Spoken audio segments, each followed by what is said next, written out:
12 अक्टूबर की मुनासबत से पहले तो 12 अक्टूबर 99 को जो कुछ पाकिस्तान में हुआ था वो जमहूरियत के हवाले से बहुत ही एक अफसोसनाक वाक़या, और पहली दफ़ा भी नहीं था। इससे पहले भी पाकिस्तान की तारीख़ में 3-4 मौके गुजर चुके थे। इसको रोकना शायद सबसे ज़्यादा ज़रूरी है, और उसकी ज़िम्मेदारी ना सिर्फ मिलिट्री इस्टेब्लिशमेंट के ऊपर है, उससे ज़्यादा सियासतदानों के ऊपर है जो राह ढूंढ रहे होते हैं। शेख रशीद जिसको कहते हैं ना, गेट नंबर 4, वो जो भी नंबर है उस गेट का, उसके बाहर कतारें लगा के खड़े होते हैं कि जो बैठा हुआ है उसको गिरा दो और हमारी बारी आने दो।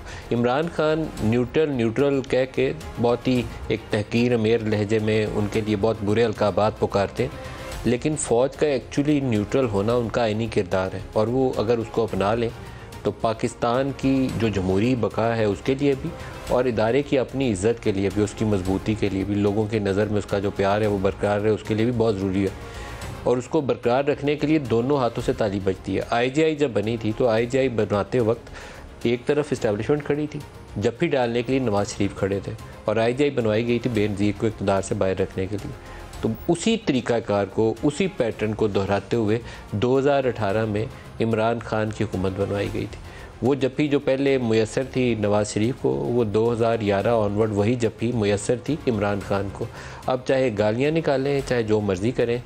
लाहौर में अभी इनका मीडिया इंटरेक्शन था, तो मीडिया इंटरेक्शन के अंदर जो चीज़ें रिपोर्ट हुई हैं उसमें उन्होंने कहा कि मेरे पास हुकूमत तो थी, इख्तियार नहीं था। अब यहाँ सवाल यह है कि वो ऐसी कुर्सी से उतर क्यों नहीं गए जिसके पास इख्तियार नहीं था? किस मजबूरी के आलम में उस कुर्सी के ऊपर बैठे हुए थे? उसकी ज़रूरत क्या थी? इक़्तिदार लेने के लिए, किसी के पाँव पड़ने के लिए, जिसको शहबाज शरीफ को ये कहते हैं कि बूट पॉलिश की, शहबाज शरीफ ने बूट पॉलिश की अपने केस माफ़ करवाने के लिए की होगी, मैं आपकी बात से 100% मुतफ़िक हूँ, लेकिन आपने बूट पॉलिश क्यों की? वही इमरान खान जो एक पॉपुलैरिटी के ज़ोर के ऊपर हो सकता है 5 साल बाद उस जगह पे पहुंचते, इतनी जल्दी क्या थी कि 2018 में इक़्तिदार मिल जाता। तो जिन बैसाखियों के ऊपर आपने इक़्तिदार लिया था 2018 में, वो बैसाखियाँ जब आपसे खींची गई तो 2022 में आप नीचे गिर गए। यही IGI का मॉडल था 1988 और 90 का, और यही मॉडल है 2018 का।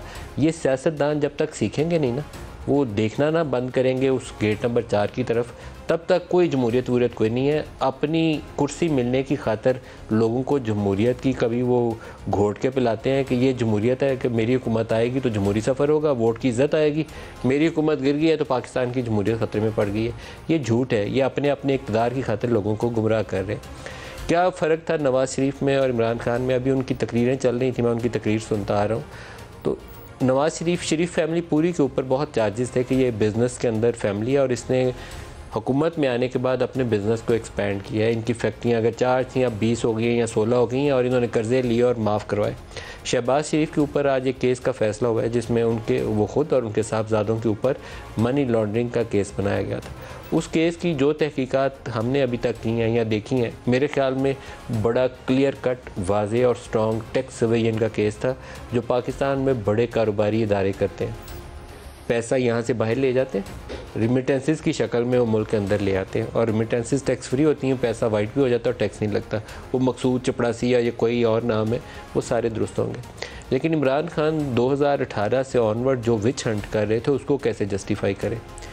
शाहिद खाकान को अंदर डाला गया, कोई केस था ही नहीं। आज सुप्रीम कोर्ट के अंदर वो जज साहब ने मेरे ख्याल में ऑब्जर्वेशन दिया, मैं अभी रिपोर्ट पढ़ रहा था एक पब्लिश कहीं पे, कि शाहिद खाकान वाले LNG वाले मामले के अंदर केस को पढ़ा ही नहीं गया।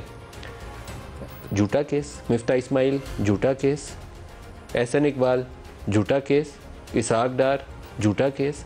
तो इतने झूठे, 15 किलो हीरोइन डाली राना सनाउल्लाह झूठा केस। तो आपकी अपनी क्रेडिबिलिटी क्या थी सारे प्रोसेस के अंदर? कौन कर रहा था अगर आप नहीं कर रहे थे?